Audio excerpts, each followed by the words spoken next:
My name is Chad Wilhite, and this is my final project report over the ascent of the Artemis II space launch system. To model the Artemis II launch trajectory, a system of first-order nonlinear differential equations was used.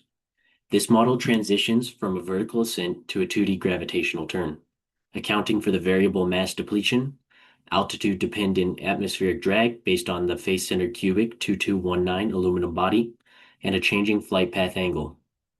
The variables are defined as altitude in y, downrange distance x, velocity v, and the flight path angle gamma.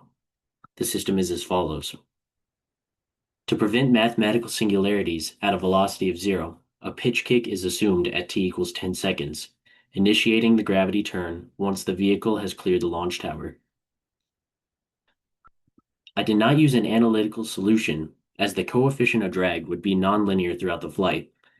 Instead, I used the Runge-Kutta fourth order method to solve the system. Runge-Kutta fourth order, otherwise known as RK4, provides accuracy by calculating four slope vectors, which helps in minimizing errors over the flight duration. Because I had a coupled system of four equations, I couldn't just calculate one slope. For every single second of the flight, my Excel sheet calculates 16 different K values, 4 for altitude, 4 for velocity, 4 for downrange, and 4 for the pitch angle. For example, calculating K2 for velocity requires plugging the K1 altitude and K1 angle back into the nonlinear drag and gravity functions. Excel then takes the weighted averages of these slopes to predict exactly where the rocket will be 1 second later. The model's output was compared against the telemetry data from the actual Artemis II ascent. The chosen IVP was an excellent way to model the data set initially, but it reveals a critical failure as time extends.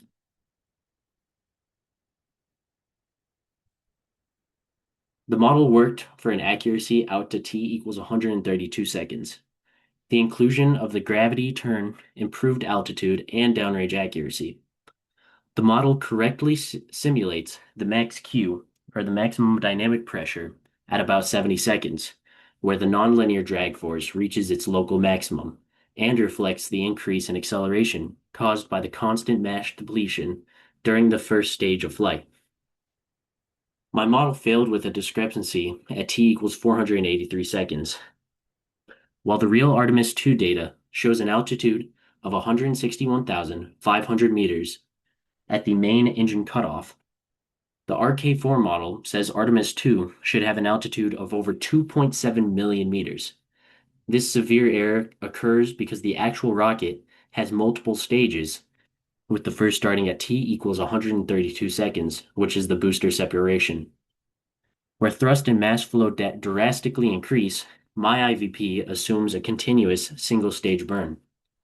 By continuing to subtract 12,150 kilograms of mass every second past 132 seconds, the vehicle mass denominator in the acceleration equation eventually approaches zero.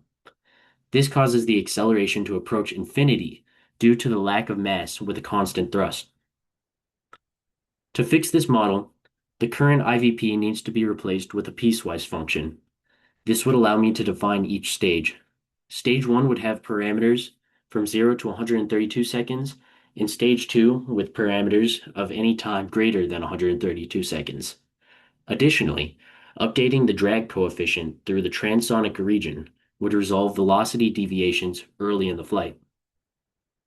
For the future applications, this initial value problem would allow one to predict the altitude and velocity of any one-stage rocket over time. For multi-stage rockets, this initial value problem can be used during the first stage, allowing for the calculation of the maximum dynamic pressure with the inclusion of a gravity turn. Finally, this can also be used for aerodynamic testing.